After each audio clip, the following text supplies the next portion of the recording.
According to the FBI, hate crimes in America targeting Muslims or people who just appear to be Middle Eastern surged in the aftermath of 9/11. There is this cloud, with the hate crimes, with the profiling, with being rounded up. Again, I think this illustrates the power of film, that in spite of the reality, in spite of the material that we know to be true, we still embrace the mythology. The mythology is still a part of our psyches. Stereotypes take a long time to wither away. And for many of us, we're comfortable with our prejudices. We don't want to change. We've grown accustomed to this face.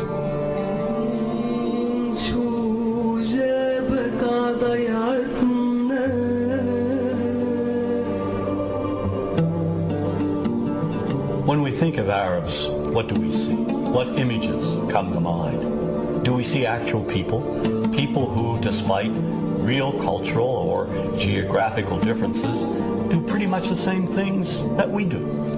When we think of Arab women, what images come to mind? Do we see women who laugh and play and who adore their children? Women who work in the home as well as outside? Would it come as a surprise to know that in many Arab countries, a majority of college students are actually women? What's our immediate image of Arab men? Do we see loving fathers? Men who want to provide for their families? What about Arab teenagers? Do we see them the way you would think about teenagers in other parts of the world? Then there's religion in the Arab world. Do we see it as all-encompassing, dominating everything else?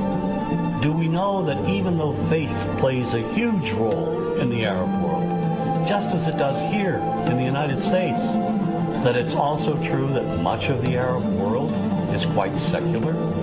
When we think of Arabs and religion, does Christianity come to mind? Do we remember that there are over 20 million Christians in the region who have lived side by side in harmony with Muslims for centuries? To their credit, some filmmakers have shown Arabs and American Arabs in all their complexities.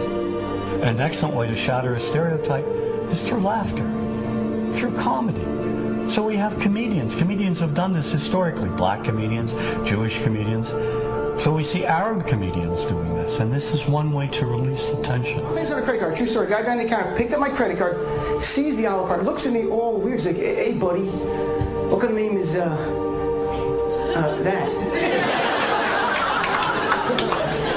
I'm like, well, sir, it's an Arabic name. He goes, yeah, what does this mean? So I'm like, well, translate it to English. It means peaceful, friendly Arab. But he's not happy because, yeah, what Arab country is your family from? So I tried the most peaceful, proper one that he would like. So I'm like, we're from the same Arab country that Aladdin is from.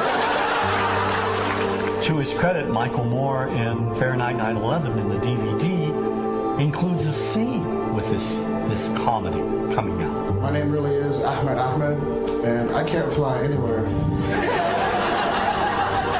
All you white people have it easy. You guys get to the airport like an hour, 2 hours before your flight. It takes me a month and a half.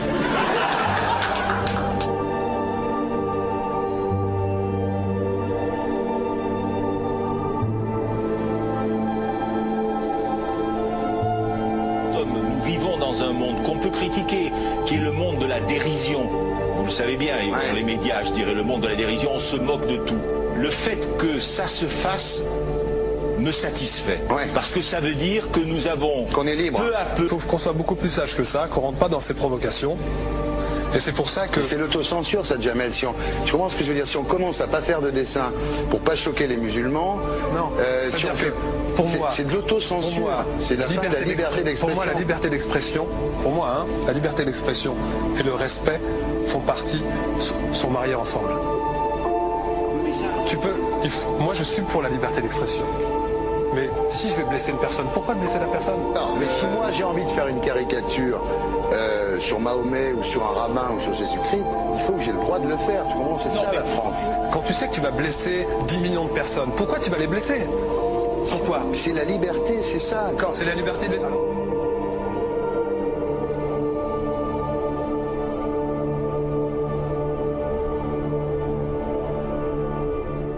tout seul. Vous pensez pas que c'était à vous de vous excuser, non? En disant le sketch n'était pas très drôle, je suis désolé si j'ai blessé des gens, voilà, excusez-moi, voilà, c'est une connerie. C'est mon travail.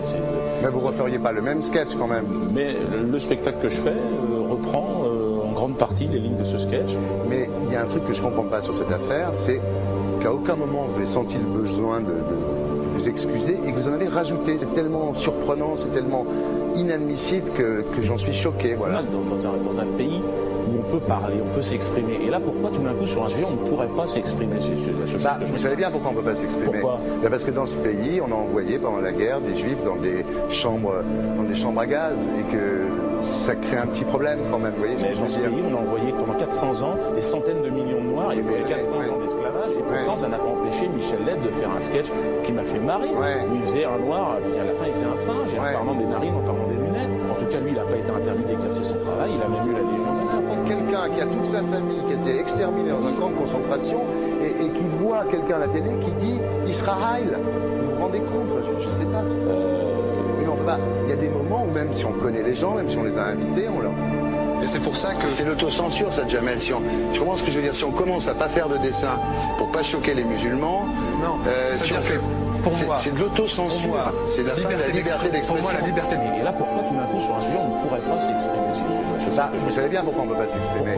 Parce que dans ce pays, on a envoyé pendant la guerre des juifs dans des chambres à gaz et que... Deux poids, deux mesures. La liberté pour tout le monde. C'est-à-dire la liberté pour tout le monde. Il y a une personne comme Dieudonné qui a fait un rabbin, enfin qui a fait un colon juif, etc.